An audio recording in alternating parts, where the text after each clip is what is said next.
Assalamualaikum warahmatullahi wabarakatuh. Perkenalkan, nama saya Yuriko Putri Agustin. Saya dari Prodi Hukum dari kelas HK21F akan mempresentasikan hasil penyimakan video yang diunggah di YouTube dengan topik konteks global dari mata pelajaran pengantar bisnis.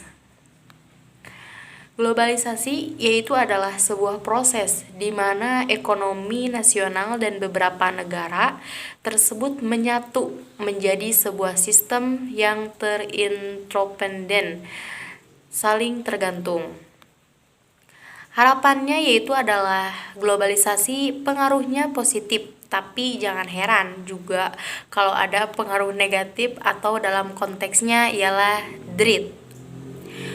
Adapun kelompok-kelompok negara yang terpengaruh kondisinya sedemikian rupa bisa dikelompokkan dari berbagai sisi, yaitu A.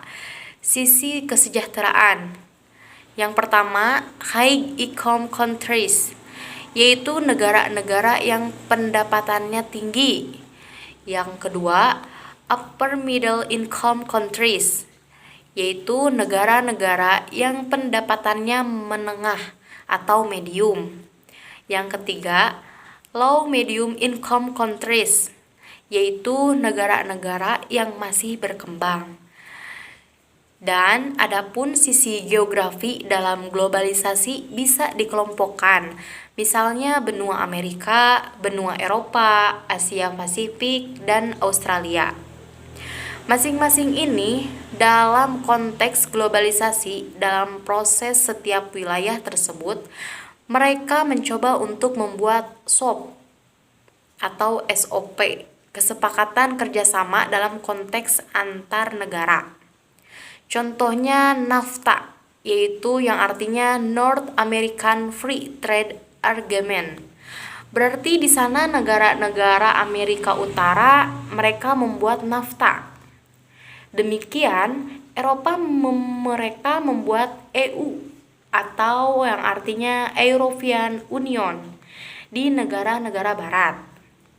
Konteks negara kita adalah AFTA yang mempunyai arti ASEAN Free Trade Area. Ada 10 negara diantaranya yaitu adalah Indonesia.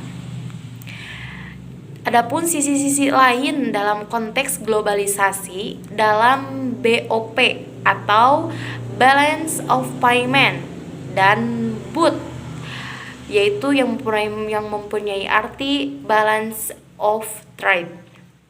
Biasanya di situ dikatakan ada surplus atau TFC.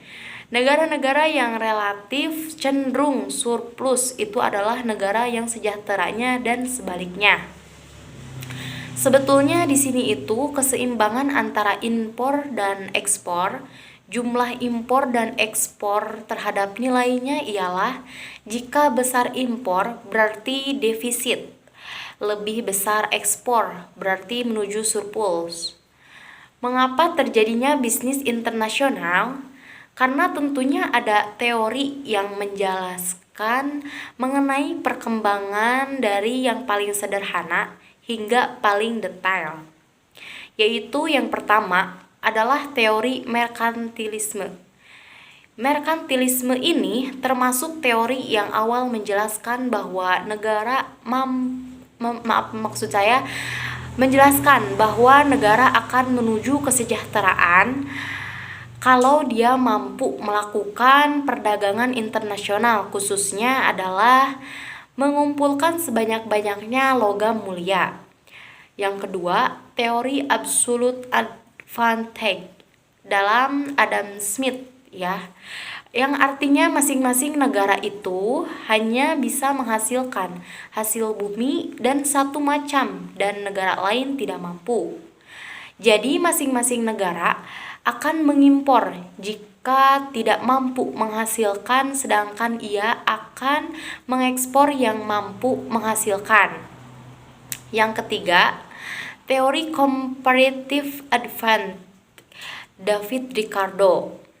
Artinya setiap negara bisa mengekspor apapun secara komparatif dan relatif lebih efisien dibandingkan dengan negara lain. Yang keempat, teori competitive advantage dari Michel Porter, yaitu keunggulan bersaing sama-sama bisa menghasilkan dan efisien, tetapi untuk keunggulan berarti yang pertama, dia mampu lebih baik memuaskan pelanggan dibandingkan dengan yang lain. Yang kedua, cepat beradaptasi dengan perubahan makan. Negara itu mampu dengan cepat mengadaptasi dirinya untuk mengikuti perubahan itu dan mengambil positifnya. Yang kelima, teori Hesker-Ohlin menyebutkan bahwa tergantung endowment yang dimiliki oleh negara ini, dia akan mengeksplor produk-produk biasanya dan lain-lain yang membutuhkan kerja lain. Yang terakhir yaitu ada Leontief Paradox, yang karena menurut Leontief ada kasus yang unik, yaitu paradoks di mana negara seharusnya mengekspor intensif dan ini malah sebaliknya. Nah, itu tadi hasil penyimakan video yang diunggah di YouTube mata pelajaran pengantar bisnis dengan topik konteks global. Terima kasih.